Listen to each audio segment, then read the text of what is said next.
como un vaso o maceta, para que la guardase y que así la procurase guardar y conservar con la frescura y hermosura de la gracia para nuestro Señor.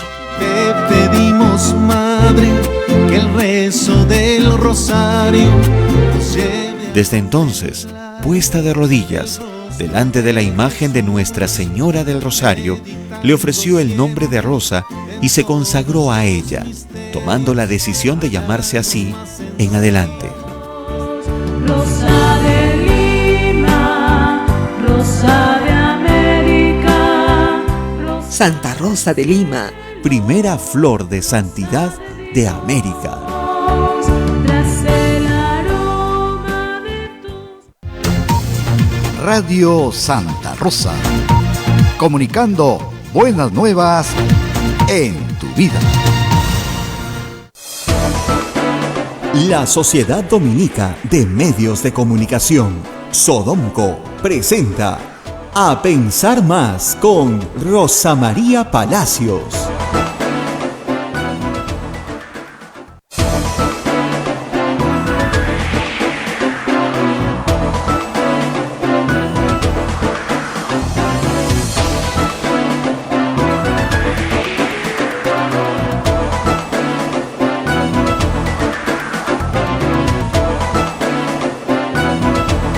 Buenos días, señoras y señores, bienvenidos a Pensar Más con Rosa María Palacios a través de la Sociedad Dominica de Medios de Comunicación. Ya estamos conectados con todo el Perú.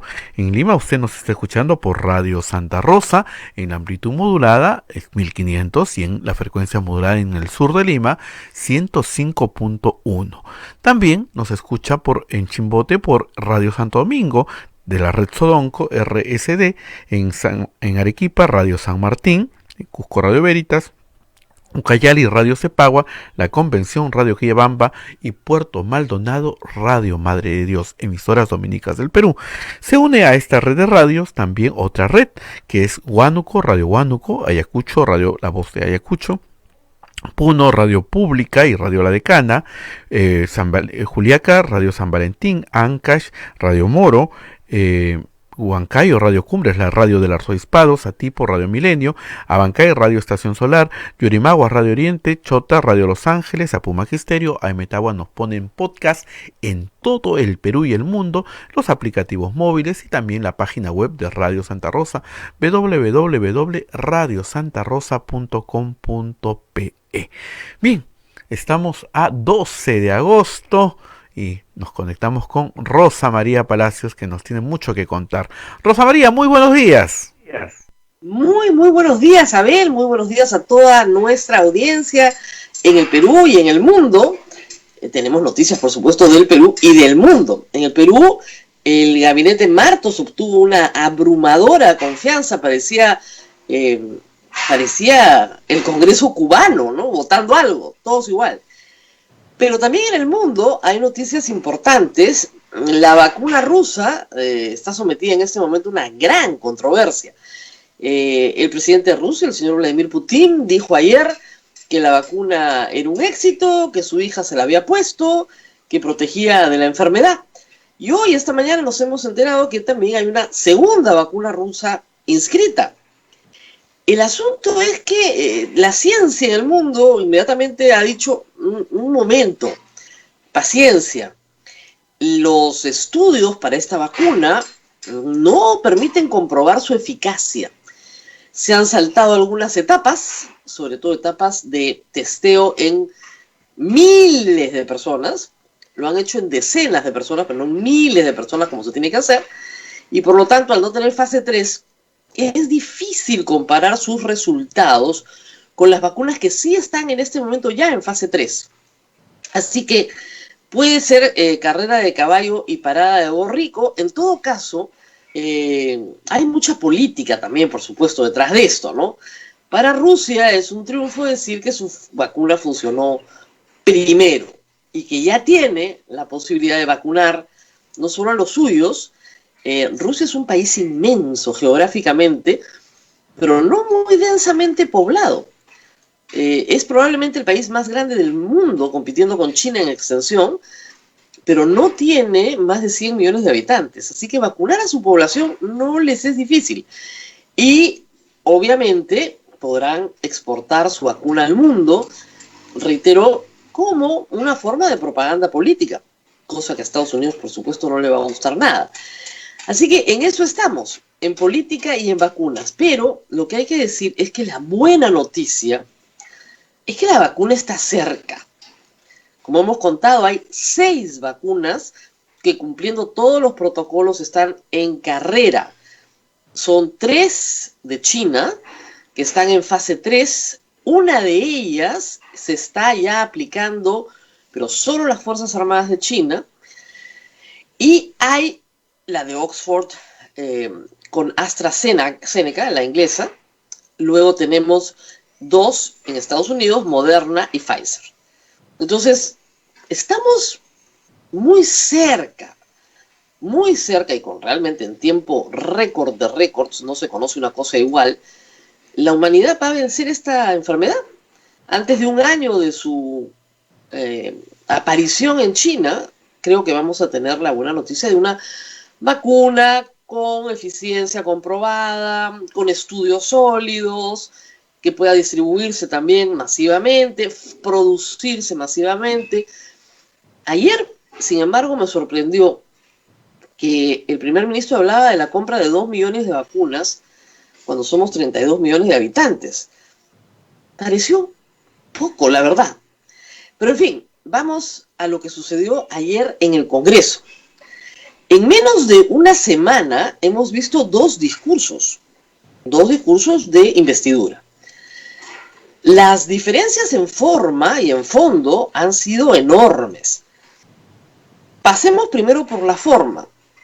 La presentación del señor Martos debe haber sido la mitad en tiempo y en extensión que la del señor Cateriano, porque si bien el discurso que se nos envía tiene 48 páginas y el de Cateriano 46, las de Cateriano estaban sin espacio y las de Martos a doble espacio. Entonces, cualquiera en 20 minutos se podía leer el discurso de ayer.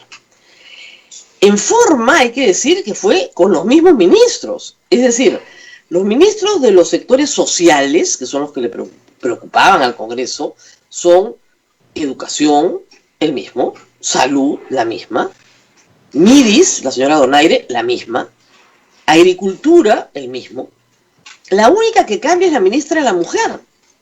Sale Montenegro y entra Zacieta, donde no había un reclamo en particular contra la ministra Montenegro, salvo que fuera un pedido de Alianza para el Progreso, salvo. No lo sabremos hasta mucho después. Pero en todo caso eran 14 ministros igualitos. El discurso breve dijo exactamente lo mismo de la pandemia que dijo Cateriano. Dijo, nuestra primera prioridad es la pandemia. Hoy en el Comercio compara los párrafos y es de risa. Y el otro dijo, nuestra prioridad primera es la pandemia. O sea, algo así. Exactamente igual. Muy raro. No ofreció nada nuevo, salvo un decreto supremo hoy, donde nos van a mandar de nuevo a toques de queda, domingos encerrados, a las mismas medidas sanitario-punitivas que han sido parte de la lógica militar. Y su idea de control de la pandemia, de asistencia, digamos, médica, es una idea, si uno lee el discurso, mucho más de acción cívico-militar, ¿no? Las pías en la Amazonía, las acciones de acción cívica, como las que se han hecho en Cajamarca, pero donde vas un día, atiendes a 20.000 y regresas la semana siguiente. En esta pandemia eso no sirve, porque el monitoreo tiene que ser constante, permanente, tiene que ser con toda la familia. De eso se habló poco ayer. Cuando te hablan de atenciones de 20.000 personas, y tú sabes que se necesitan atenciones a 2 millones de personas, no hay nada nuevo. 12 páginas sobre la pandemia donde no hay nada nuevo, salvo el ofrecimiento de volvernos a encerrar el día de hoy. El ofrecimiento velado, porque no lo dijo así, pero nuevas medidas para evitar el contagio por decreto supremo el día de hoy. Punto. No hay más. no hay un cambio de estrategia, lo cual a mí sí, francamente, en este caso me preocupa. Porque al no haber un cambio de estrategia, vamos a seguir repitiendo lo mismo que se ha hecho hasta ahora. Y el problema es que la estrategia ha fracasado. ¿Sí? No, por favor, ¿por qué somos el país al que peor le va en el planeta? Nada cambia. Es muy raro. Francamente, es muy raro. Pero en fin, así le gustó al Congreso, que nada cambie. Lo mismo de las vacunas, lo mismo del sinceramiento de cifras que el discurso anterior. Ninguna diferencia. Sin embargo, en la parte de la reactivación económica sí hay profundas diferencias. En el discurso del señor Martos, solo existe el sector público como motor del desarrollo. Un poquito de atención a las pymes, un poquito de atención a la agricultura y pare usted de contar. No hay más. O sea, no hay empresa privada. No le digo minería, que la palabra minería los hace vomitar en el Congreso. No, no, no. No le digo comercio, industria, servicios, telecomunicaciones, energía, pesca, forestales, agroexportación, exportación no tradicional. Nada. Cero. SIP. Nada. Y habla de la inversión privada en su relación con su asociación con el Estado, pero nada más. O sea, el sector privado, que es el que tributa y mantiene al sector público, no existió ayer en el discurso. Lo cual es una cosa bastante extraña, francamente. Si esa era, digamos, el pedido político hacia Cateriano, no iban a contar definitivamente con eso. No le puedes pedir a una persona que cree en el libre mercado, que es un liberal, que siempre ha sido liberal, que tenga un discurso en el cual el sector privado simplemente es omitido, como si no existiera, como si el empleo de los peruanos dependiera solo del sector público. Y no todos los peruanos trabajan en el sector público o aspiran a trabajar en el sector público. Muchos aspiran, pero en realidad es muy extraño. El discurso, en el fondo, como reitero, en la materia de pandemia repite exactamente lo mismo que ya sabemos, en ese tono un poco difuso y un poco muy chiquitito, modesto, ¿no es cierto? Y en la parte económica simplemente desaparece, omite a un sector del país, a un sector no minoritario, a un sector gigantesco del país. Es decir, a la PEA, desaparecida. Ni una palabra sobre empleo, sobre nada. Reactiva Perú, arranca Perú, el FAE, ahí nos quedamos. Solo en programas, bonos. Tampoco dijo nada sobre pensiones, es verdad. Ni una palabra sobre pensiones, ni AFP, ni ONP, cero, SIP, nada. No dijo nos oponemos a que se repartan los fondos de la ONP. Tampoco habló de la reforma universitaria. Repartió becas, pero modestamente, ¿no? O sea, miren, para el número de jóvenes que están en la educación pública y privada, hoy pasando penurias para poder mantenerse, 10.000 becas, pues, no es que digas que bestia, qué generoso, ¿no? O sea, no, pues tampoco es que así impresione, ¿no? Tampoco. Entonces, ¿qué pasó? Luego vinieron los discursos de los congresistas, las intervenciones. Y era, a ver, lo poco que he visto, como si hubieran visto la luz. Agradecemos la humildad del señor ministro. Yo no lo vi flagelarse, ¿no? Es humilde y es bueno. Una cosa rarísima. Elogios, ¿no? Encendidos elogios, ¿no es cierto? No había dicho nada, pero bueno.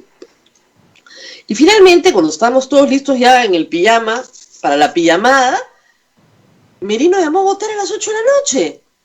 O sea, no lo sometieron a la tortura de irse hasta las 5 de la mañana del día siguiente. No. 8 de la noche, muchas gracias. 12 horas, que francamente es un montón, pero ya hemos terminado. 115 votos. Votó, a ver, Podemos, FREPAP, UPP. Ya, solo faltaba que votara Frente Amplio. Felizmente decidieron ser coherentes con su votación perpetua. Y unos se abstuvieron y otros se opusieron. Uno de Acción Popular se abstuvo, pero completo. Acción Popular, APP, Fuerza Popular. ¿Hemos escuchado el mismo discurso? Entonces, claro, dicen, no, lo que pasa es que acá hay 3 teorías. Bueno, más o menos les voy a poner las 3 que he podido agrupar. La primera es la teoría psiquiátrica, por la cual el Congreso necesita cariño y que les hablen bonito. Augusto Álvarez hoy día ha dicho que mejor llamen a un psicólogo. Nos ha hablado bonito, ha sido afectivo, ha contado cómo viajó con una congresista muy buena que le enseñó a hablar con el pueblo. Eso ya lo había contado antes, dicho sea de paso, pero lo volvió a repetir. La teoría psiquiátrica, no nos gusta la personalidad. Tenemos una percepción de la personalidad del señor Cateriano, que es arrogante, pedante, limeño.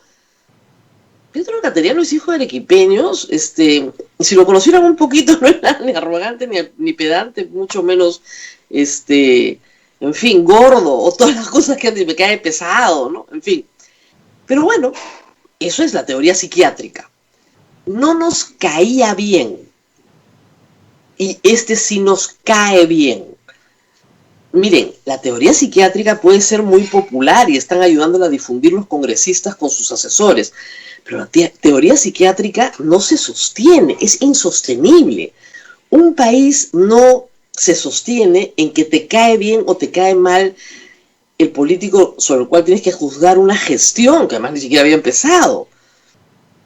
Eso es completamente infantil, es de bebés.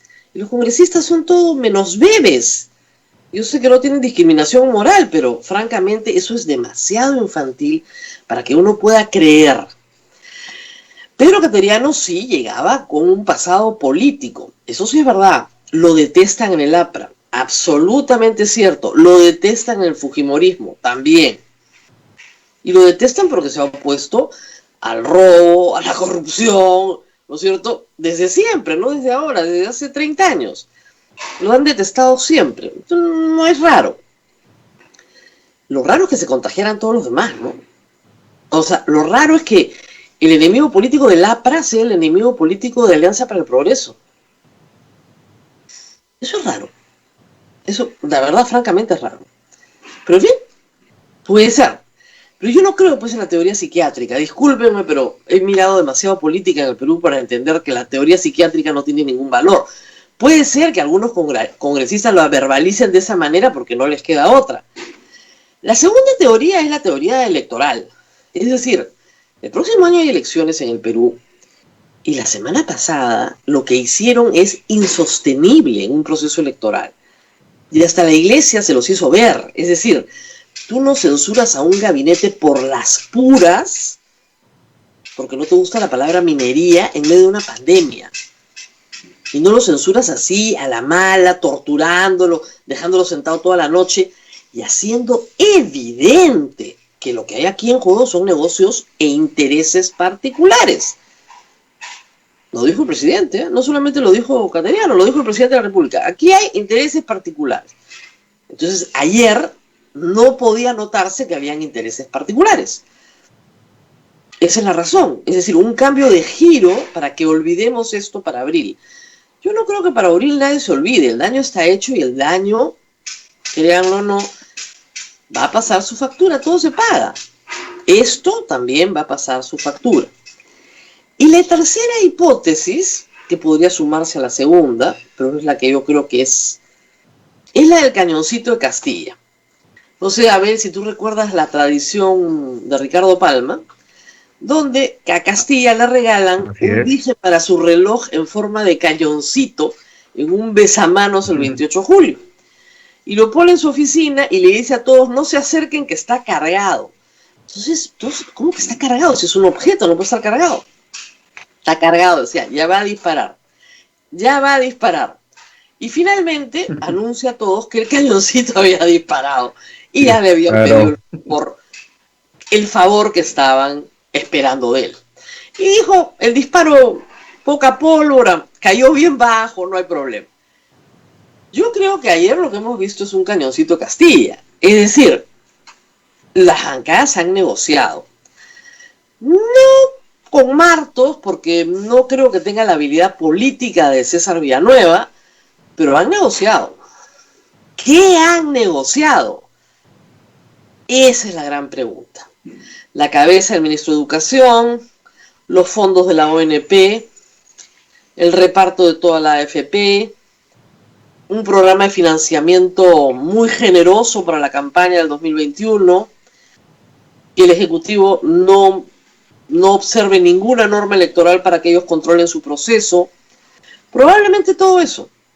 ¿Cómo y en qué fecha se va a efectuar y va a disparar el cañoncito? Lo vamos a ver en las próximas semanas. Eso no va a suceder hoy. Pero hay un cañoncito. Miren, hay un antecedente que no está en el gabinete cateriano, que está en el gabinete Villanueva. En marzo del año 2018, César Villanueva negoció toda la transición de PPK a Vizcarra. La negoció partido por partido mientras Vizcarra estaba en Canadá. Se presentó en todos los medios de comunicación, nos juró a todos que no iba a ser primer ministro, traen a Vizcarra, juramenta, y inmediatamente Villanueva es primer ministro y va al Congreso a pedir la investidura. Y le dan una votación parecida a esta, muy parecida a esta. Todo el fujimorismo y el APRA, unidos, exaltados, felices. Vizcarra era hombre del fujimorismo. Ese era el cañoncito. PPK desprestigiado, algunos dicen traicionado, pero desprestigiado. César Villanueva consigue colocar a Martín Vizcarra, pero no es a cambio de nada. Cuando Keiko Fujimori se siente traicionada meses después por Vizcarra, narra las reuniones secretas donde ella se presentaba con una lista a exigir, pues, iba botando las balas del cañón. Quería los autónomos, quería sacar a la ministra de Salud. Recuerden ustedes, de eso no supimos hasta que ella lo revela. El contenido de la reunión lo revela Vizcarra después de que ella revela la reunión con el propósito de desacreditar a Vizcarra. Como si se ha reunido conmigo, como si eso lo desacreditara a él. Pero en fin, hacia julio del año 2018, Vizcarra decide declarar su independencia, aprovechando justamente el caso de los cuellos blancos del puerto. Y ahí declara su independencia y el 28 de julio del 2018 presenta un programa de reforma contra los intereses del fujimorismo. Corta toda relación. Esa relación la trata de reanudar Salvador del Solar. Pero a Salvador del Solar le dieron 44 votos. A Salvador del Solar no lo censuran por una razón muy simple. Porque si no le daban la investidura, se caía el Congreso. Y en marzo del año 2019 no querían que se caiga el Congreso. Entonces Villanueva es un operador muy útil para ese tránsito. Se queda varios meses con Vizcarra, pero Vizcarra finalmente lo saca. Y luego el pobre Villanueva está con arresto domiciliario, ¿no es cierto? Miren dónde terminó. Entonces aquí este escenario de más de 110 votos tiene que ser un escenario de negociación. O sea, no creo yo en la tesis psiquiátrica. Les agradezco a mis amigos que están perdidos en el espacio, que hablan de liberalismo y de que el señor es arrogante o antipático. Esto no es un tema de personalidades. O sea, el señor Martos debe ser un profesional en lo militar muy competente y a eso apelan varios de los profesionales militares que tenemos en el Congreso, pero no es pues el rey de la elocuencia, ¿no? O sea, no es que hayamos quedado absolutamente deslumbrados por su capacidad de leer un mensaje a la nación, como para obtener 115 votos favorables. Y recuerden que hay algunos congresistas con licencia por enfermedad. Entonces, es muy extraño lo que ha sucedido ayer. Reitero, bancadas como Podemos, que está en pie de guerra por sus licencias universitarias y por su programa populista de reparto de la ONP. UPP con Antauro Humala. ¿Qué pasó? ¿Por qué es militar? ¿Le pareció más simpático? Raro. FREPAP, que pedía la otra vez la cabeza del ministro de Educación. La misma señora Céspedes nos lo dijo, que había dado licencias inadecuadas en el caso de la UTP. ¿Qué pasó? ¿Qué pasó? ¿Qué pasó? ¿A qué convencimiento llegaron? Hay gente que me dice es una mezcla de las dos cosas. Es una mezcla de no podemos volver a hacer esto porque simplemente es un escándalo. y la otra es, y tenemos que llegar a las elecciones, y la otra es el Cañoncito de Castilla. Yo creo que varía dependiendo de cuál partido. Yo hubiera entendido que una votación con 60 votos a favor hubiera sido lo razonable, que APP lo apoyara, ¿no? Somos Perú, que había dicho que sí, por ahí Fuerza Popular, un poquito, y por supuesto el Partido Morado, ¿no? Eso hubiera entendido como lo lógico. Pero lo que ha pasado ayer es, como les reitero, muy extraño. El Comercio tiene la teoría de que Vizcarra es un mandatario de izquierda y sus allegados, como Ceballos, por ejemplo, o Villanueva, que se acomodaba bien, son gente más de izquierda, entonces se entendían mejor y Martos puede tener ese mismo discurso. Pero yo creo que esto va más allá de la ideología. En fin, esa es mi lectura. Tenemos que ir a la pausa porque ya son las 8:27. Sí, y ya nos ayer está esperando nuestra invitada Rosa María. Y Giovanna Peñaflor la veo ya entrando a través del Skype para conversar conmigo esta mañana. Vamos a estar en un ratito con Giovanna Peñaflor, que como ustedes saben sigue día a día y paso a paso a la opinión pública. Vamos a la pausa y regresamos con ella. Sodomco, Sociedad Dominica de Medios de Comunicación. Somos la primera emisora católica del Perú. La primera en llevarte la mejor información, veraz y precisa, desde el mismo lugar de los hechos. Radio Santa Rosa, buenas nuevas en tu vida. ¿Quieres dejar de usar lentes? ¿Mejorar tu salud visual? Ven a Oculáser, la mejor clínica especializada en ojos. Oculáser cuenta con tecnología de vanguardia en cirugías de catarata, miopía, retina y trasplante, exámenes especializados, convenios con todas las EPS. Llámanos al 265-4833 o visítanos en nuestro Facebook y www.oculaserperú.com. Oculáser, líderes en láser para la visión.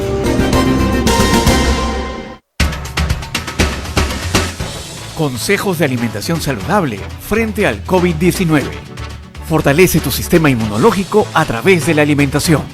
Incorpora alimentos ricos en vitaminas, proteínas y hierro, en vez de comprar únicamente pastas y arroz. La Organización de las Naciones Unidas para la Alimentación y la Agricultura recomienda sumar frutas, verduras y legumbres en las comidas. Somos lo que comemos. Santa Rosa, buenas nuevas en tu vida. Sodomco, Sociedad Dominica de Medios de Comunicación.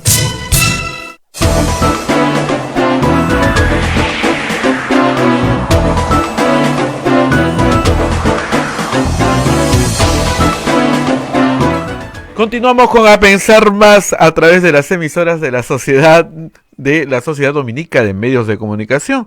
Estamos conectados en Lima con Radio Santa Rosa, en Chimbote Radio Santo Domingo, en Arequipa Radio San Martín, Cusco Radio Veritas, Ucayali Radio Cepagua, La Convención Radio Quillabamba, que ahora no solamente nos escuchan, sino nos están viendo también a través de su plataforma de Facebook, Perú en Puerto Maldonado, Radio Madre de Dios. Hay otra red de radios que se une, Radio Huánuco, Ayacucho, Radio La Voz de Ayacucho, en Puno, Radio Pública y Radio La Decana, en Juliaca, Radio San Valentín, en Ancash, Radio Moro, Huancayo, Radio Cumbres, la radio del Arzobispado, Satipo, Radio Milenio, Abancay, Radio Estación Solar, Yurimaguas, Radio Oriente, Cajamarca, Radio Los Ángeles, Apumaquisterio. Metagua nos pone en podcast en todo el Perú y el mundo. Estamos en la plataforma de Facebook, en los teléfonos móviles y la página web de Radio Santa Rosa, www.radiosantarosa.com.p. Rosa María, adelante. Efectivamente, estamos con Giovanna Peñaflor, ella es la gerenta general y fundadora de IMACEN, que me contaba que está desarrollando mucho más trabajo fuera del Perú que dentro del Perú en estos tiempos de pandemia, pero quería empezar un poquito porque nos cuente cómo ha cambiado el trabajo que ella hace ahora que ya no se puede salir a la calle. Sí, nosotros en el caso de IMACEN hemos trasladado fundamentalmente el tema online, ¿no? Hacemos encuestas online, básicamente teniendo como universo a las personas que tienen redes sociales, En esto ha ayudado mucho el tema de la propia pandemia, porque, digamos, la penetración ha aumentado, segmentos de edad que antes no entraban a redes sociales o lo hacían muy poco, se han visto en la necesidad de hacerlo. Entonces, la verdad que hemos encontrado bastante coherencia entre las encuestas que hacíamos antes y las posteriores en aspectos claves que nos dan seguridad de que es una buena forma de acercarse, aunque no sean las encuestas tradicionales. También a veces hacemos encuestas telefónicas, pero en las telefónicas yo confío menos que en las online inclusive, ¿eh? Porque las online hay papers en Estados Unidos, en otras partes, que te indican una metodología de cómo aplicarla correctamente, mientras que en las telefónicas es mucho más difícil controlar las características de la muestra. También tenemos los focus vía Zoom. Ese es un tema, yo he podido hacer focus hasta en Bolivia, en Santa Cruz, en Cochabamba, todo vía Zoom. Y realmente el focus vía Zoom funciona mucho mejor en jóvenes, no por el manejo de la herramienta, sino porque el joven, normalmente en las focus presenciales, cuando tú le hablas de política se retrae, pero cuando entras a Zoom parece que el no tener el contacto personal con los otros les lleva a ser mucho más abiertos, a explayarse más. Entonces realmente yo creo que, o sea, el mundo cambió, la forma de hacer encuestas y sondeos va a cambiar, pero que sigue siendo, hay una cosa que sigue, digamos, siendo básica, que el político y la persona que tiene que tomar decisiones en cualquier nivel del Estado, la actividad privada, necesita información.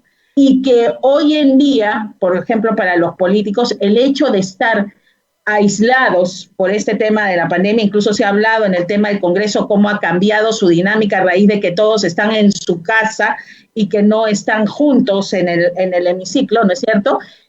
Ha perdido una gran parte del contacto importante, porque el político, o sea, más allá de que sean intuitivos o no, todos en mayor o menor nivel están leyendo a la gente. Y hoy día sus posibilidades de leer a la gente son cada vez menores, entonces están más guiados o por su entorno, que suele reafirmarlos a veces en ideas que no son las adecuadas, ¿no es cierto? O por interpretaciones o análisis que a veces tampoco se ajustan a la realidad, ¿no? Entonces yo creo que siempre es mejor tener algo de información que ninguna, y en ese sentido los sondeos y las encuestas online, que funcionan además muchísimo mejor de lo que yo esperaba, incluso en cuanto a cantidad de preguntas que les puedes hacer, es una buena herramienta. Ahora, en Estados Unidos, hace muchísimos años, antes de la pandemia, se cambió esas herramientas, no se hacen porque era muy caro por mano de obra hacer encuestas presenciales como las que se han hecho ustedes tradicionalmente en el Perú. Y como tú dices, no les ha ido mal, o sea, las hacen y incluso con el método del panel, ellos hacen paneles, ¿no es cierto? Nosotros todavía no hemos estado ahí. Hay algunos que utilizan esa técnica. Yo para el tema de opinión pública, en el caso peruano, prefiero las encuestas que son lanzadas a todas las redes. ¿Por qué? Porque cuando hacemos paneles podemos correr el riesgo de reclutar a un determinado tipo de persona, y el tema de la no renovación del mismo y todo a veces traen sesgos. Entonces, inicialmente yo voy por ese tema. Y creo además que va a pasar lo mismo acá que en Estados Unidos en lo siguiente, o sea, hacer encuestas presenciales cuando se pueda salir mejor o mejores condiciones va a ser mucho más caro que en el pasado, porque tienes que tener medidas de bioseguridad, tomar riesgos con las personas que te contestan, con las personas que van. Entonces, realmente creo que vamos a ir a ese método más online y que requiere algunas otras cosas. Por ejemplo, para hacer focus vía Zoom, lo que nosotros hacemos, ahorita estamos incorporando lector facial. ¿Por qué? Porque te ayuda a ver la parte no verbal, que en los focus presenciales era mucho mejor, mucho más de primera mano. Entonces, tienes que comenzar a juntar más información. El Big Data, por ejemplo, es otra técnica que se incorpora más ahora, que es necesario incorporarla más para poder leer mejor toda la información. Ahora, Giovanna, ¿cómo haces para estratificar? Porque normalmente la encuesta es por nivel social. La red no te da esa información. Pero diciendo que es hombre y es mujer, que es joven y es viejo. ¿Cómo haces para identificar esas variables? Mira, en principio se le aplica el mismo, o sea, el tema de escala social, porque hay que señalar que normalmente la mayor parte de encuestadoras sacamos el nivel socioeconómico ex post, o sea, es decir, a raíz de la aplicación de una serie de preguntas determina si tal persona es de nivel A, de nivel B, de C, D. Ahora, cuando tú haces online, obviamente no estás llegando al sector E, ¿no? O sea, llegas del D hacia arriba. Entonces, eso es en principio, pero tiene una ventaja, cobertura geográfica. Cuando nosotros hacemos encuestas presenciales, decimos nivel nacional, pero en realidad no estás llegando a todos los departamentos, no estás llegando a todas las provincias, no estás llegando a todos los distritos. En cambio, cuando tú lanzas online, tienes una cobertura geográfica total, pero claro, no es de la población total del Perú, sino de la población que tiene acceso a redes sociales, ¿ya? Ahora, ahí lo que trabajamos es fundamentalmente por cuotas. O sea, tú estableces un cuoteo, no es que yo ponga y me contestan 1,000 personas y las 1,000 personas las acepto. No, tengo que agarrar y establecer un sistema de cuotas que es lo que te permite que tu resultado final sea similar al que tendría el universo. Y en ese sentido, al parecerse, los resultados tienen una validez mayor, ¿no? No es el tema aleatorio tradicional, pero también, si vamos a ser sinceros, la presencial había ido evolucionando por los problemas, digamos, del trabajo mismo, y ya tampoco era rigurosamente aleatoria, ¿no? Porque ya se había entrado el tema de cuotas y una serie de variaciones. Pero creo otra vez que estando por determinar el real margen de error de las cifras estas, vuelvo a decir, la coherencia, el análisis con otra información te va dando la seguridad de que las cifras no tendrán de repente la precisión del termómetro, ¿no? Pero sí definitivamente te permiten ir estableciendo hacia dónde va la opinión pública y qué es lo que piensa. Giovanna, en la última medición que hiciste hace un mes o 2 meses sobre la popularidad del presidente de la República, te marcaba, como dicen, más bajo que al resto de encuestadoras, pero como 10 puntos más abajo. Sí, realmente este es un tema que nos ha pasado en los 2 sondeos que hemos hecho en el caso del Perú a nivel nacional. Y la verdad es que a mí me llama la atención porque las otras técnicas incluyen, según ellas, el sector E o D de manera el más popular, teóricamente de mejor manera, porque algunas dicen que son casi presenciales o no sé, con algunas metodologías que indican que llegarían a esos sectores. En mi opinión, esos sectores, además lo hemos visto en la calle de su decisión, han sido más críticos sobre una serie de medidas del gobierno, ¿no es cierto? Entonces, digamos que uno no podría decir que allí estaría el motivo del alza de la intención de la aprobación al presidente. Eso puede ser, o sea, la verdad es que ahorita cada uno está empleando una metodología distinta. Hay algunos que usan online, pero en tema de paneles, nosotros lo estamos usando en el tema de todas las redes sociales. Esa puede ser la diferencia. En nuestro caso hay una desconcentración muy grande de las respuestas, una dispersión muy grande, y eso podría estar de alguna manera señalando que para nosotros, o sea, en lo que coincidimos todos es que está bajando. El tema es el monto la proporción.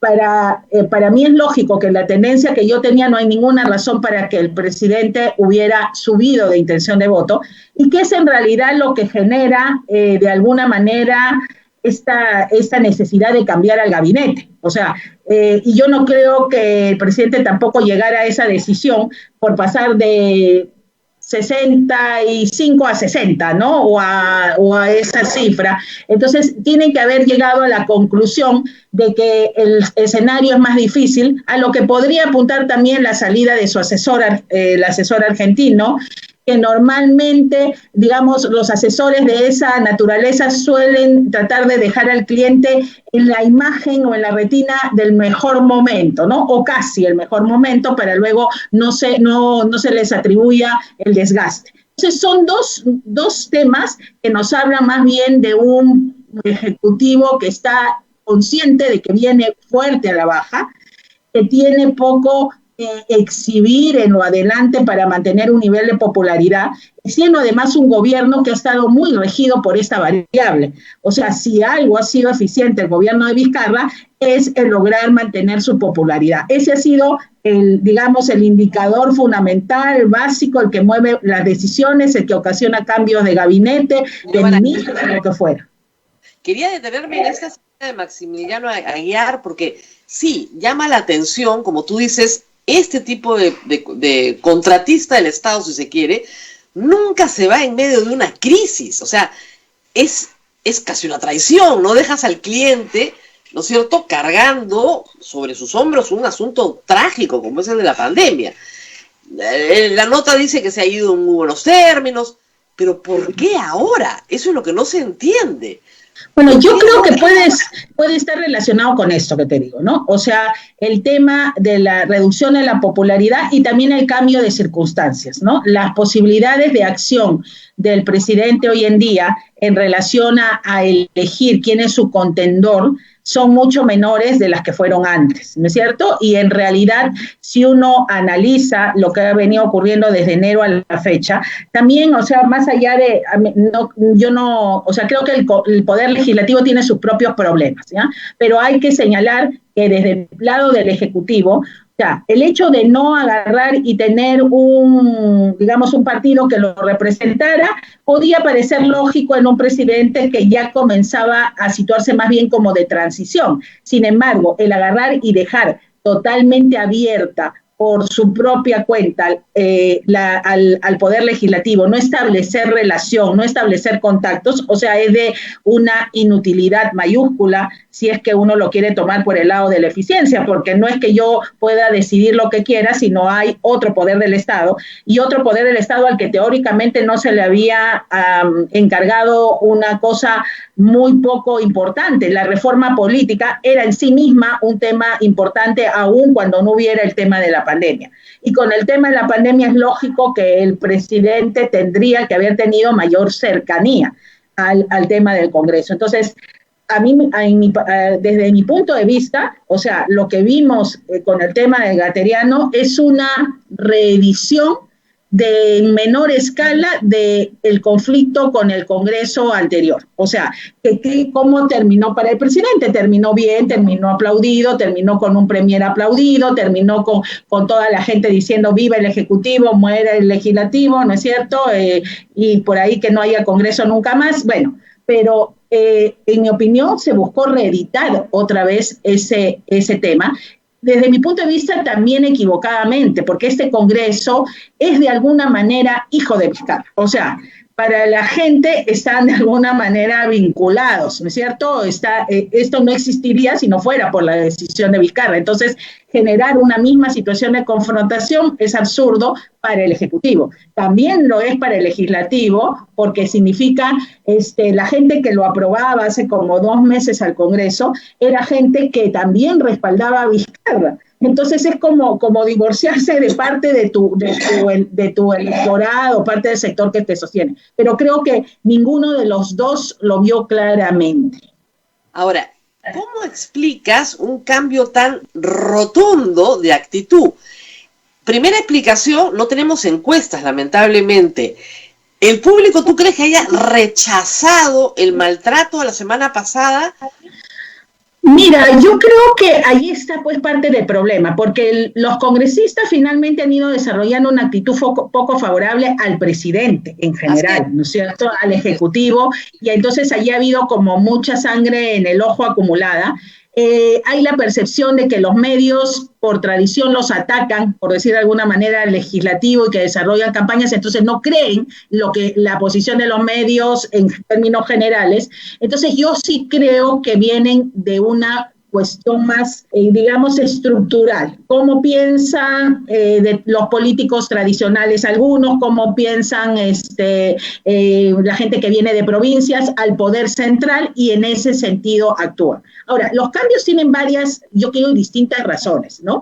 En el caso de Acción Popular podría ser que la decisión de Raúl Díez Canseco de ser candidato para poder ser candidato a la presidencia, presentarse a las internas, genere un orden o unas ciertas expectativas o un cierto, digamos, reordenamiento que no existía la semana pasada, ¿no es cierto? Entonces allí hay una lucha interna que tiene sus propios temas y que esa decisión podría haber influido en los resultados de Acción Popular el día de ayer.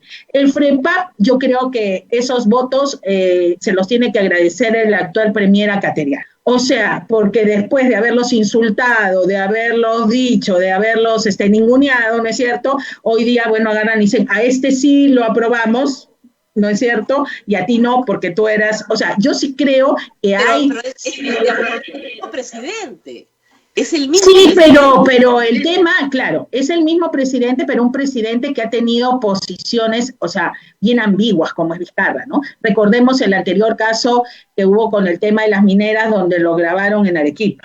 O sea, Sí, claro.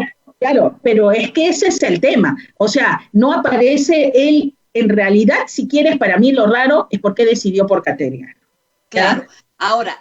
Ese es lo extraño en el caso de Vizcarra, ¿no? ¿Por qué decide por Cateriano un personaje que no sintoniza con la forma de ser ni con la forma de pensar realmente del presidente, que a estas alturas ya algo hemos conocido, ¿no? Ahora, en el caso del Congreso, ¿tú crees que afecte en las elecciones de abril la conducta que han tenido? ¿Esos partidos van a tener un desgaste por la conducta que han tenido en el Congreso? Mira, yo creo que definitivamente, estar en el Congreso no es una cosa que eleve las posibilidades de nadie, porque el poder legislativo termina siendo bastante, cuestionado. Sin embargo, hay que señalar algunas cosas. O sea, ¿sabes cuál es el problema hoy día para mí del Perú?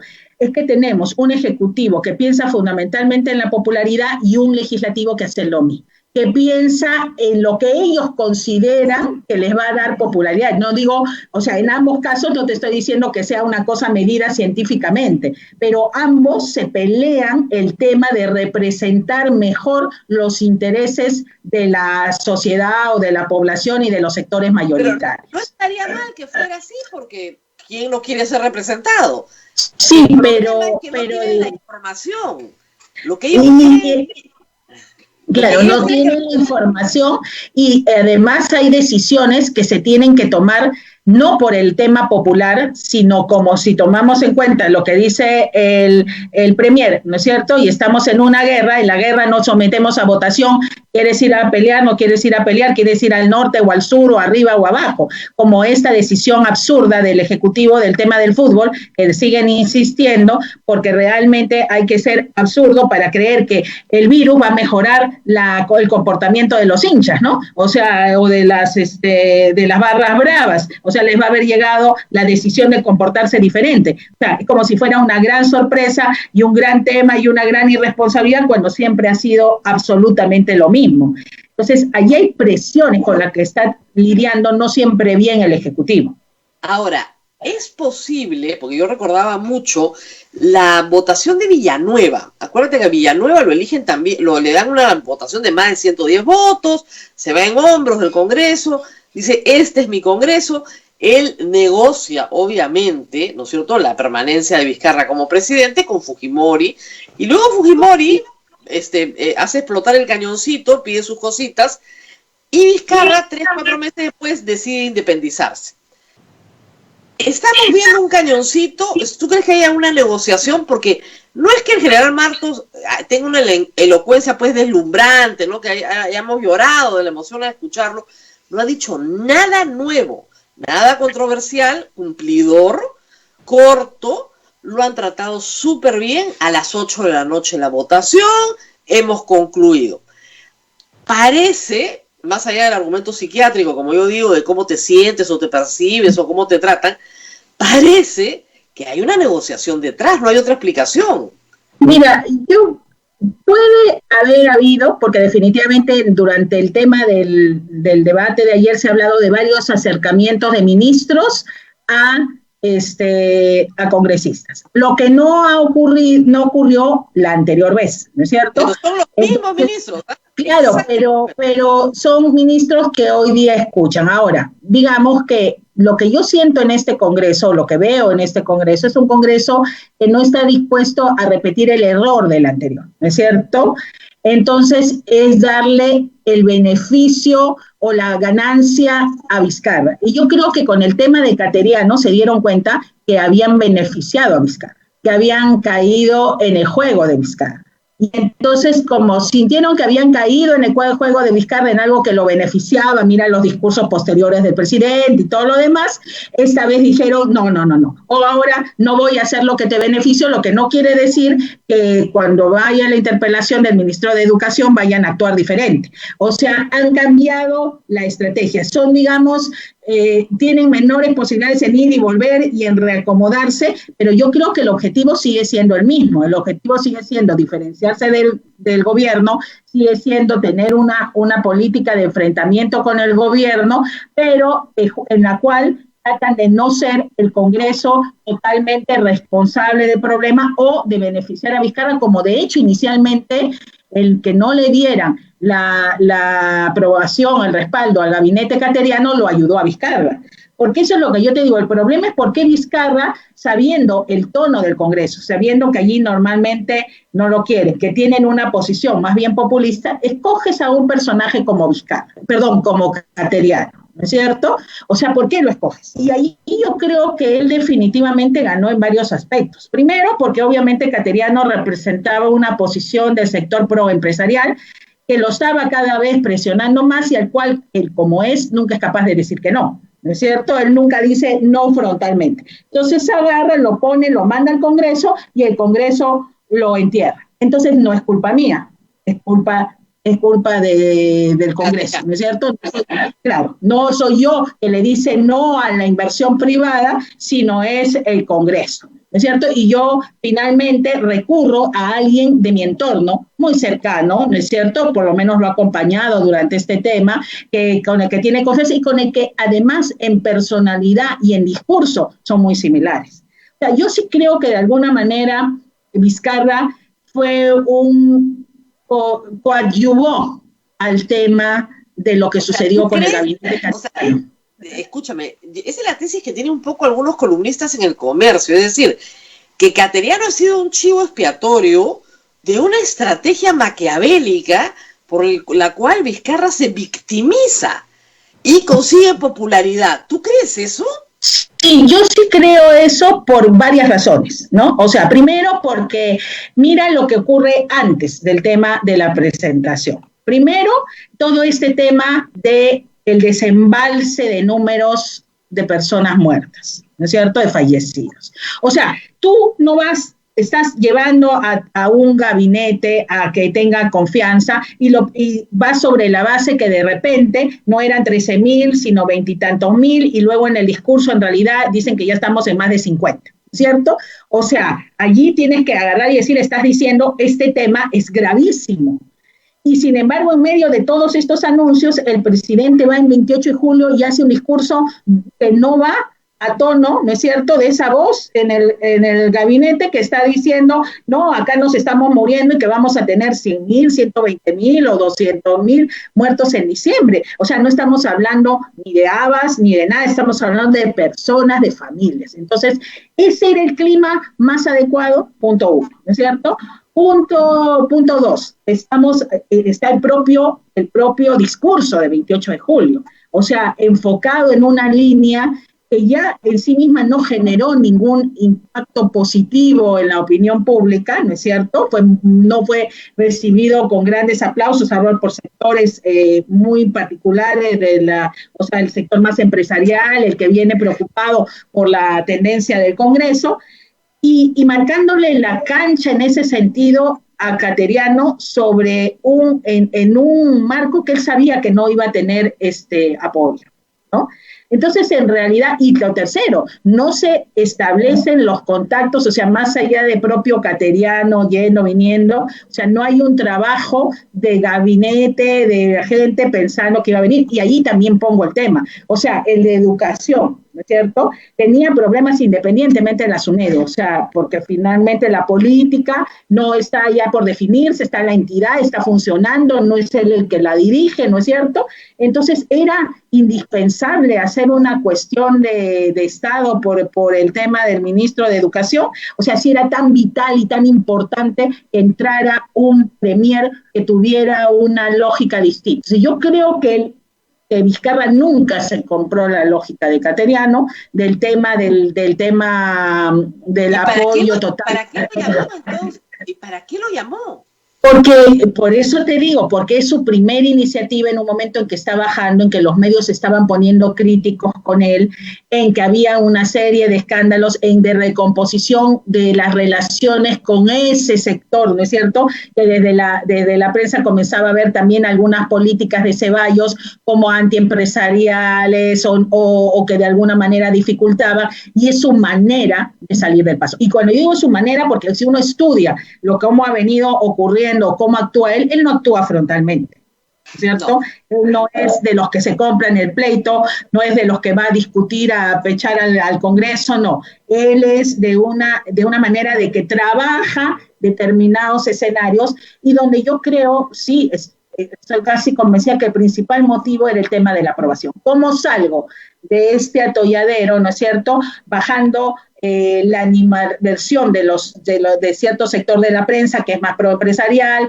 bajando el tema hasta Expreso le dio una carátula positiva al gobierno, digamos, entre comillas, a raíz de este tema. Entonces, en realidad a mí me parece que el eje de las decisiones lamentablemente no ha estado en definir una postura para el país o un tema, sino como ha sido en los últimos 2 años en función de cómo el gobierno sobrevive, no solo sobrevive, sino le permite a Vizcarra terminar con un cierto nivel de aprobación. Claro, entonces este evento, lo que estamos viendo, según tu lectura, permite que Cateriano sea un chivo expiatorio para que suba la popularidad del presidente y baje la del Congreso. Tiene que haber bajado la del Congreso después de este evento. Exactamente. Y es allí donde los del Congreso, ¿no es cierto?, finalmente después de haber hecho lo que consideraban que iba a tener un impacto al revés, porque así es, ellos pensaban que ellos iban a subir y que los iban a aplaudir, entonces ahora dicen, no, pisamos el palito, ahora vamos a hacer lo contrario. ¿No es cierto? O sea, ahora vamos a agarrar y vamos a darle ¿cómo se llama? La confianza y luego vamos a ir ministro por ministro, ¿no? Ahora, ¿tanta experiencia política tú crees que hay en los partidos? Son 9 partidos, como para haberse suicidado en público de esa manera. Hay muy poca información, hay muy poca experiencia, sí, porque sí hay partidos políticos, pero digamos no es un partido político, son grupos de personas que se juntaron para entrar al tema de la elección. Si ni en Acción Popular, que tiene años de existencia, encontramos una unicidad de criterios, ¿no es cierto?, sino islas, cada una cual con su propia lógica y su propio posicionamiento.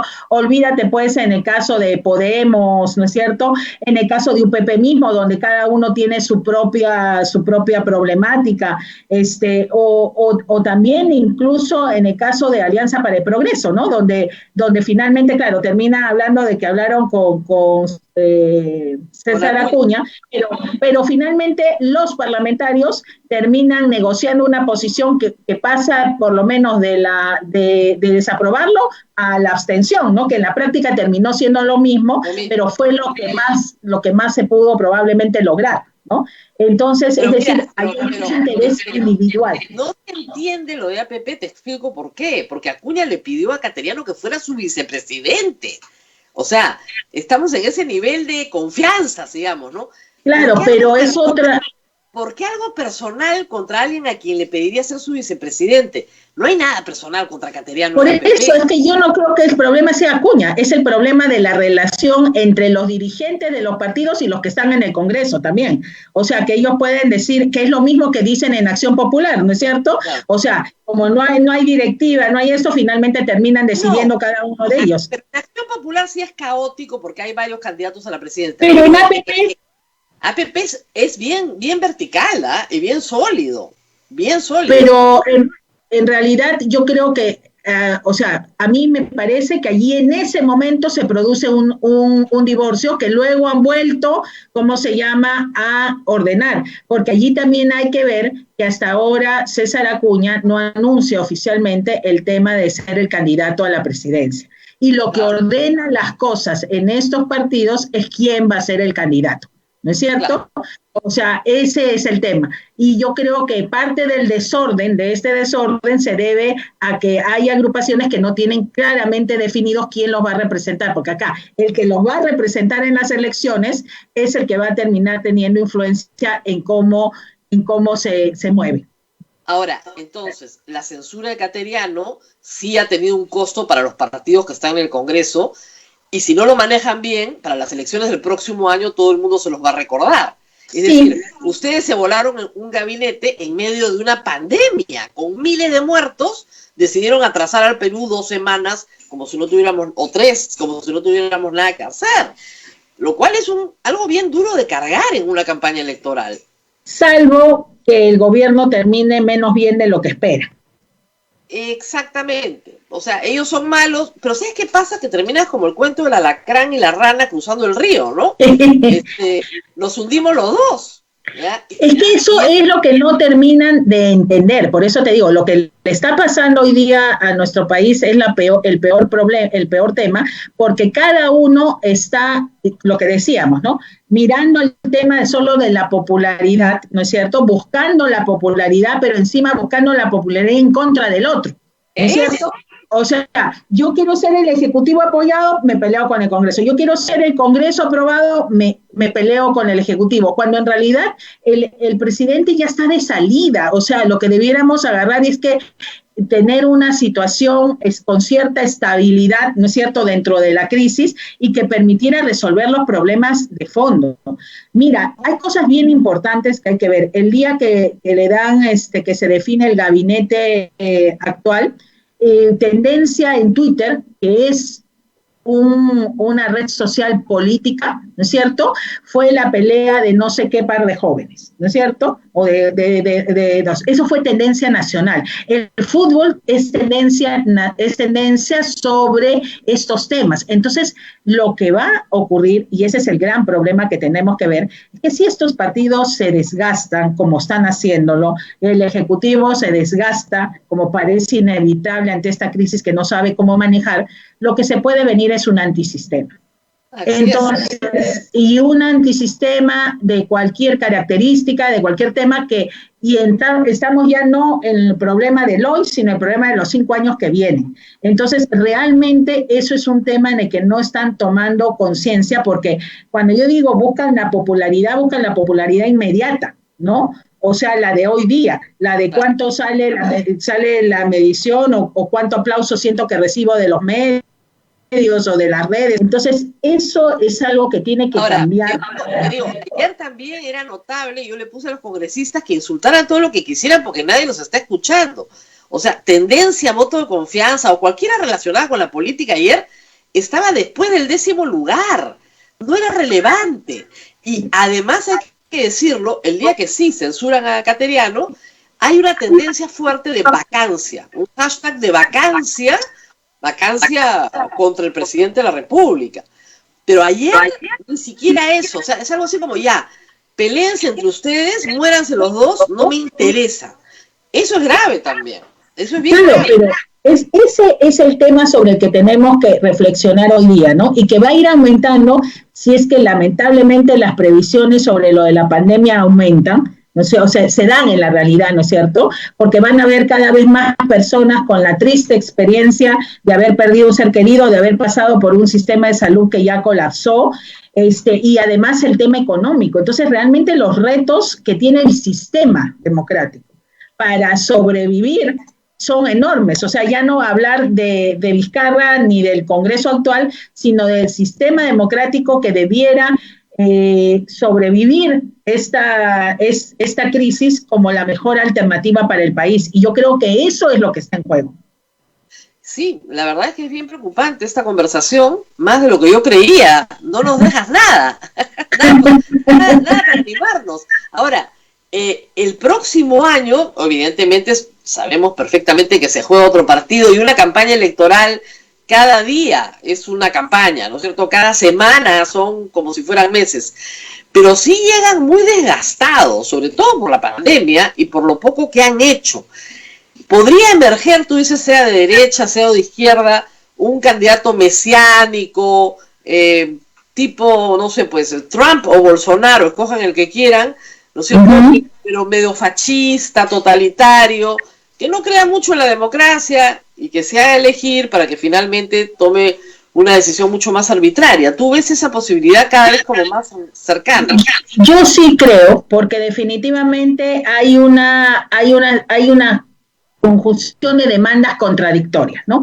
Quieres a alguien que ordene, pero quieres a alguien que ordene en favor tuyo. O sea, es decir, que te atienda tus necesidades básicas, que sea el padre, ¿no es cierto?, que ordena, pero te ayuda a resolver los temas concretos. Yo creo que este tema del emprendedurismo que movió mucho tiempo el Perú, ¿cierto?, y las expectativas, algo así, con las diferencias enormes del sueño americano, ¿no es cierto?, en términos de logros finales, el camino peruano de hacerte a ti mismo está desapareciendo con este tema de la pandemia.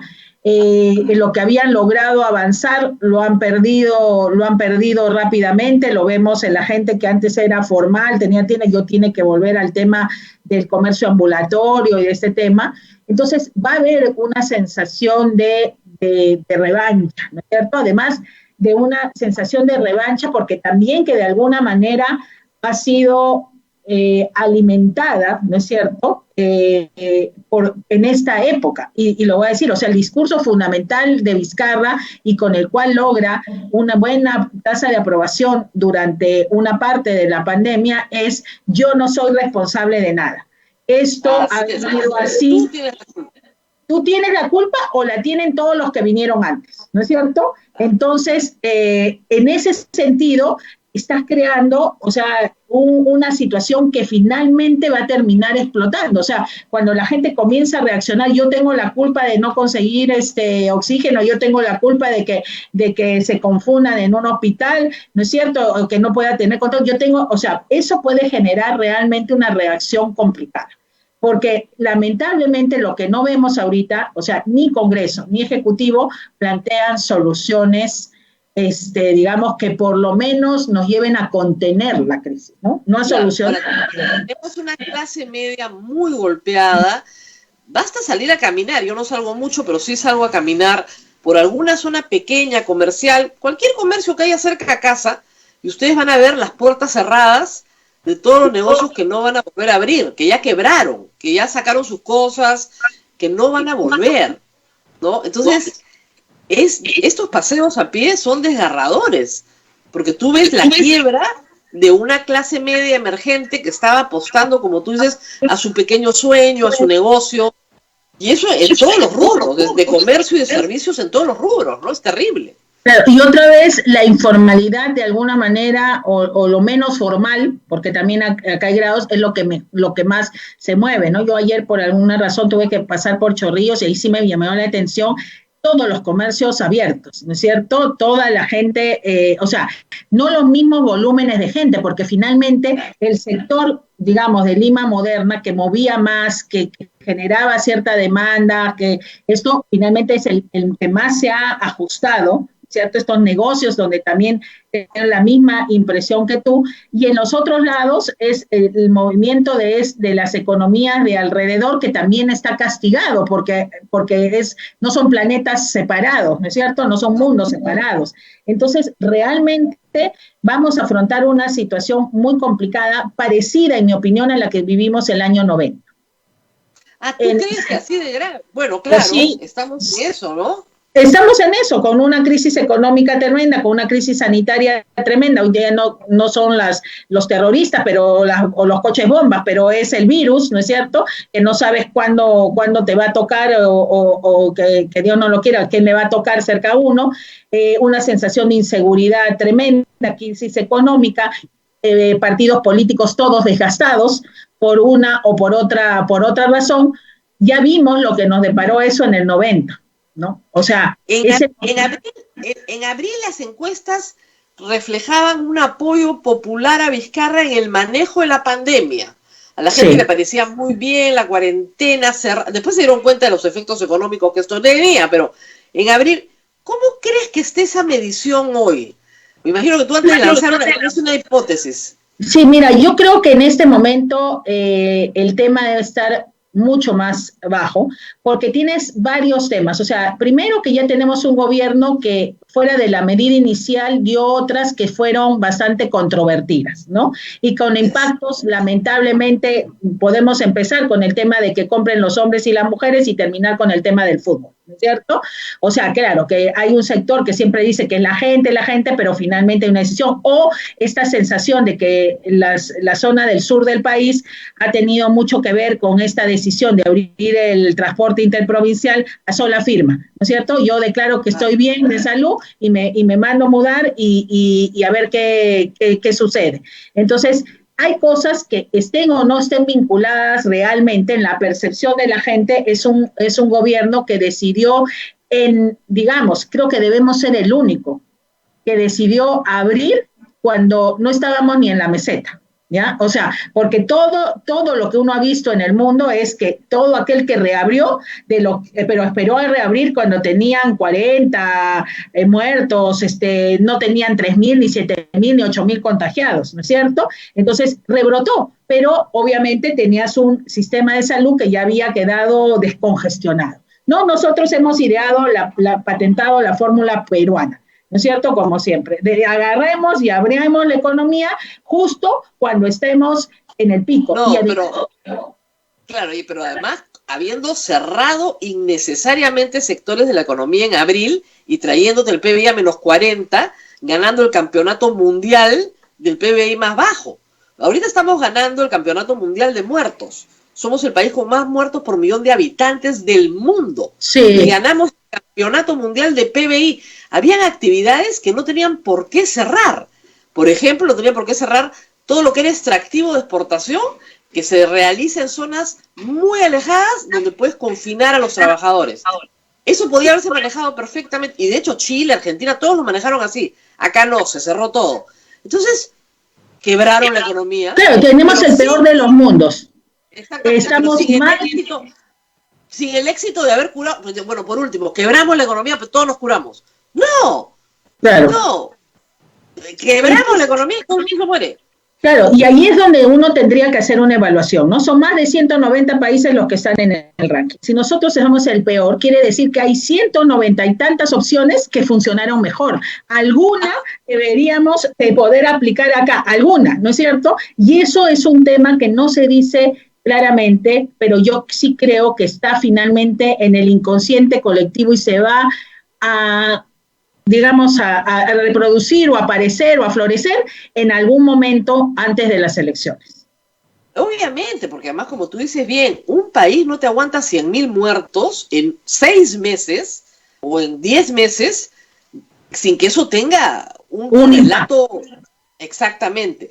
Ahora, lo que me preocupa finalmente a mí para el próximo año no solamente es que surjan opciones antisistema, sino que la gente se abstenga de votar. Es decir, ya tenemos un problema de representación bien serio, ¿no? 20% no va a votar, 10 al 15%, a veces hasta 20% vota blanco nulo, luego un paquete de partidos no pasa la valla, con lo cual el Congreso representa en realidad solo el voto de la mitad de los peruanos, cuando mucho. Entonces, con 5% de la votación del padrón nacional, tú tienes la primera mayoría, lo cual es muy grave. Y con un Congreso subrepresentado, terminas representando minorías como si fueran mayorías. Eso es bien grave. Por eso es que el tema de la reforma política era sustancial. Por eso es que realmente, y allí también comenzamos con una consulta popular absurda, ¿cierto? O sea, no absurda que se diera, sino absurda en las preguntas, absurda en lo que se planteó. Y luego en la elección de un Congreso en el que no se puso en énfasis que lo que estaba en juego era fundamentalmente llegar gente que pudiera hacer una reforma política en serio. Y entonces hoy en día realmente, y entramos otra vez a este descalabro, por eso te digo como en el 90, donde tienes una constitución que sientes que no sirve, que no funciona, que ya no puede seguir parchando, arreglando por partes, porque no se puede, porque finalmente no hay coherencia, ¿no es cierto? Y esto tiene que ser una visión coherente de lo que se quiere para el país y para la sociedad. Y entonces estamos, en mi opinión, caminando a donde empezamos, al 90, ¿no es cierto? Bueno, empezamos más o menos nuestra generación. Exacto. En ese sentido dimos tanta vuelta y tanta cosa para terminar en un riesgo igual, que ojalá las elecciones, porque probablemente tal vez los que vayan también, si la crisis sanitaria, esperemos que ya en esa época haya pasado, porque generalmente si no los mayores, ¿no es cierto?, no irán a votar, entonces buscarán no arriesgarse, determinados sectores sociales también de repente no lo hacen por la misma situación, los que tienen que pagar multas sí, de repente, entonces vamos a un escenario sumamente complejo, ¿no?, y donde deberíamos tener más claro qué es lo que vamos a buscar del próximo gobierno y del próximo Congreso. O sea, si vamos a hacer realmente un corte y volver a empezar, que de alguna manera, tal vez, ¿no es cierto?, eso sea lo único bueno de todo esto, porque cuando todo se cae, hay que volver a construir, ¿no es cierto? Y de repente dejamos de tratar de arreglar, de sostener el techo, de arreglar la puerta y no sé qué, y todo sigue así medio fragilón para poner los cimientos como debe de ser y ordenar las cosas de una manera más definitiva. Muy bien, Giovanna, no sé si tenemos alguna pregunta, Abel, del público, mientras Abel nos contesta. Sí, Abel. Bueno, preguntan a Giovanna si ve algunas alianzas para el próximo año, como está el panorama. Mira, yo creo que en realidad algunos candidatos tendrían que pensarlo bien, ¿no es cierto? O sea, porque realmente el tipo de, la situación en la que va a encontrarse el país es una situación muy difícil. Y lo que habría que evitar es que ocurriera lo que pasó con PPK. O sea, un partido inexistente, un candidato que tuvo muy baja intención de voto en primera vuelta, termina llegando a la presidencia. No digo que hubiera sido mejor que sea Fujimori, Keiko Fujimori, porque ya hemos visto también, o sea, podemos prever que hubiera sido a raíz de su comportamiento en el Congreso, ¿no es cierto? Pero lo que yo digo es que quien debe llegar al poder, y que lamentablemente lo más probable es que ocurra, es que sí estén pasando a segunda vuelta dos personajes, ¿no es cierto?, con muy bajo nivel de intención de voto, y que entonces en realidad van a construirse esas adhesiones en la segunda vuelta, y se van a construir en la segunda vuelta por el anti, y entonces, y ya estamos, o sea, el anti ya no funciona para el país, o sea, ya estamos metidos en este problema porque no pudo erigirse en este tiempo una solución que enamore a la gente, que realmente sea viable. Entonces, ojalá que quienes estén pensando en lanzarse tengan claro eso, y que no se trata solamente de llegar, sino, como dice la canción, de saber llegar también, ¿no es cierto? De llegar primero sin el saber llegar, y eso quiere decir tener la capacidad de manejar un país con tantas potencialidades, pero con enormes problemas estructurales como es el país. ¿Cuándo vas a hacer alguna encuesta? ¿Te han encargado alguna? No, realmente estoy tratando de armar una nueva medición nacional. Apenas tenga alguna noticia, serás la primera en saberlo. Encantada, encantada. Muchísimas gracias, Giovanna, por haber estado con nosotros. Ha sido muy interesante conversar contigo esta mañana. No es común que dos mujeres hablen de política con tanta pasión. Así que sí. A mí me gusta mucho este tipo de conversaciones. Lamentablemente tengo que hablar con políticos casi todos los días, pero ahora podemos hablar contigo y mirarlos como quien mira un objeto de observación, ¿no? Sí, eso es. Exacto. Muchas gracias, Rosa María, por la invitación. Un gusto. Hasta luego. Cuidarse mucho, todos adentro, nadie sale, por favor, porque todavía el virus está allá afuera y como hemos dicho al empezar el programa, la vacuna está cerca, pero no tan cerca todavía. Está cerca, estamos cerca, esperemos que esto pueda ser controlado, que el próximo verano ya, por lo menos hacia el final del verano, esté controlado y volvamos a tener algunas de las cosas buenas que teníamos antes, como los abrazos, los besos, las reuniones familiares. Algunas de las cosas malas no, por cierto, no un pésimo sistema sanitario, que heredemos un mejor sistema sanitario, pero que nos encontremos nuevamente, físicamente, para podernos saludar. Por ahora no, por ahora mejor no salir, evitar toda aquella salida innecesaria, de verdad, quédense en su casa. Yo sé que es aburrido, que están hartos, pero mejor es hablar por teléfono que arriesgarse a terminar en una UCI, donde ya no hay camas, ¿no es cierto?, de estar tocando la puerta en un hospital, a tanta gente que estamos ayudando a conseguir oxígeno en estos días. Mucho mejor es quedarse en casa. Abel, me despido. Abel. Nos vamos, Rosa María, y pedirle que sigan ayudando a todas las parroquias que están trabajando el tema del oxígeno. Nos escriben de Oxapampa, todavía les falta plata. Por favor, a la parroquia Santa Rosa, creo que me escribió el otro día, a todas las parroquias que están trabajando con el oxígeno, a apoyarlas, por favor. Mira, vamos a pedir que nos envíen sus banners para ponerlos y para que puedan. Claro, vamos a poner en nuestra página web de todos los lugares del Perú, las parroquias y las diócesis que están trabajando el tema de oxígeno, para que todas las personas que viven en el mundo entero, que conocen estos lugares, que se han criado ahí, que son su tierra, se acuerden y pongan un poquito de plata, como dicen siempre los padres. Mira, cualquier ayuda vale, porque todo suma, y realmente poner una planta de oxígeno cuesta, una chica $500,000, otra $1,000,000 de soles, no es una cantidad imposible. Se está recogiendo en todo el Perú iniciativas. Cuando termine la pandemia vamos a hacer una lista gigantesca, creo yo, de iniciativas de oxígeno, y ustedes van a ver ahí que el dinero se ha gastado bien. Cuando está la iglesia hay garantía de que la plata se va a usar bien y se va a usar al centavo, créanme, al centavo, para poder llegar a la mayor cantidad de gente posible. Muy bien, Abel, nos tenemos que despedir. Nos tenemos que despedir, Rosa María, hasta mañana. Para los que nos quieren enviar, que nos envíen, si no al WhatsApp, a este WhatsApp, 959-683-504, este es el WhatsApp de prensa de la radio. Tenemos ahí los banners y los ponemos en pantalla en la publicidad para ayudar a todas las parroquias e instituciones que están trabajando para poner plantas de oxígeno. Cuídate mucho, Rosa María. Yo no salgo. Nos vemos mañana. Nos vemos mañana. Chao, chao. Hasta pronto. Hasta mañana. Hasta aquí, A Pensar Más con Rosa María Palacios. Este programa fue producido por la Sociedad Dominica de Medios de Comunicación, Sodomco.